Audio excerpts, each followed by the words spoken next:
Hello friends, welcome to Sri Tamil channel. இன்றைக்கி நம்ம பார்க்க போகிற ரெசிபி என்னன்னு பார்த்தீங்கன்னா சாத வடை. ஈவினிங் டைமில் குழந்தைங்களுக்கு நினச்ச உடனே டக்குன்னு இந்த கிறிஸ்பியான டேஸ்டியான வடையை செஞ்சு கொடுத்துடலாம். இந்த சாத வடை லேசான புளிப்பு சுவையோடு சாப்பிட்றதுக்கு ரொம்பவே சூப்பராக இருக்கும். வாங்க இந்த வடை எப்படி செய்யலான்னு பார்க்கலாம். இந்த வடை பண்ணுறதுக்கு முதல்ல 2 கப் சாதம் எடுத்துக்கோங்க. சாதம் சூடாக இருக்கக்கூடாது. அது ஒரு மிக்ஸி ஜாரில் இப்போ நம்ம சேர்த்துக்கலாம். அடுத்து ஒரு 1/4 கப் ரொம்ப புளிக்காத தயிர் சேர்த்துக்கோங்க. அடுத்து 1 டேபிள் ஸ்பூன் கடலை மாவு சேர்த்துக்கலாம். தேவையான அளவு உப்பு சேர்த்துக்கலாம். எல்லாத்தையும் சேர்த்து நைஸாக அரைச்சி எடுத்துக்கோங்க. இப்போ பார்த்தீங்கன்னா ஓரளவுக்கு அரைச்சி எடுத்தாச்சு. இப்போ இதில் ஒரு 1/2 கப் ரவையை சேர்த்துக்கலாம். வறுத்த ரவை, வறுக்காத ரவை எது வேணால் சேர்த்துக்கலாம். திரும்பவும் ரவை நல்லா கலந்து வர மாதிரி ஒரு 2 சுற்று மட்டும் சுற்றி எடுத்துக்கோங்க. அவ்வளவுதான்.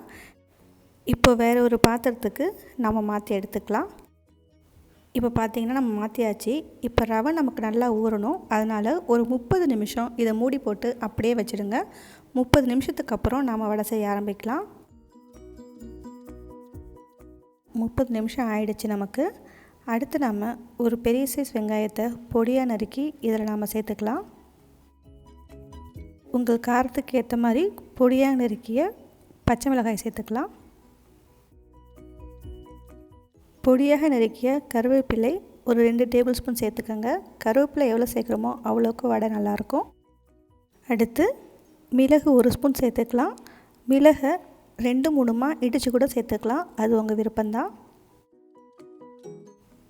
கொஞ்சமாக பெருங்காயம் சேர்த்துக்கலாம்.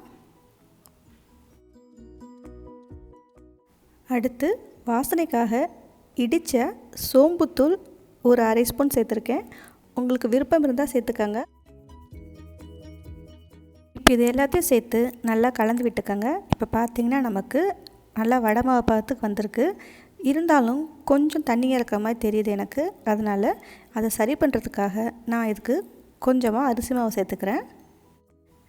இப்போ பார்த்திங்கன்னா நான் 1 டேபிள் ஸ்பூன் அரிசி மாவு சேர்த்தோன்னே எனக்கு கரெக்டாக வடை கன்சிஸ்டன்சிக்கு வந்துடுச்சு. நமக்கு உளுந்து வடை போடுற கன்சிஸ்டன்சிக்கு வரணும். அதுக்கேற்ற மாதிரி அரிசி மாவை கூட குறைய சேர்த்துக்கோங்க. அடுத்து ஒரு பேனில் எண்ணெயை சூடு பண்ணிக்கலாம். எண்ணெய் ஓரளவுக்கு சூடானதும் நாம் உளுந்து வடை போடுற மாதிரியே சின்ன சின்ன வடையாக தட்டி சேர்த்துக்கலாம். உங்களோட பேனுக்கு ஏற்ற மாதிரி 4 இல்லைன்னா 5 வடை போட்டுக்கோங்க. அதுக்கு மேலே போட வேணாம். அடுப்பை மீடியம் ஃப்ளேமில் வச்சு இதை நம்ம பொரித்து எடுத்துக்கலாம்.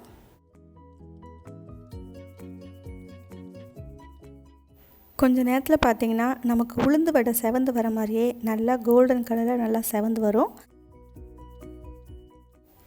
இப்போ பார்த்திங்கன்னா நமக்கு வடை நல்லா செவந்து வந்துடுச்சு. இப்போ நம்ம இதை எடுத்துடலாம். அவ்வளோதான்.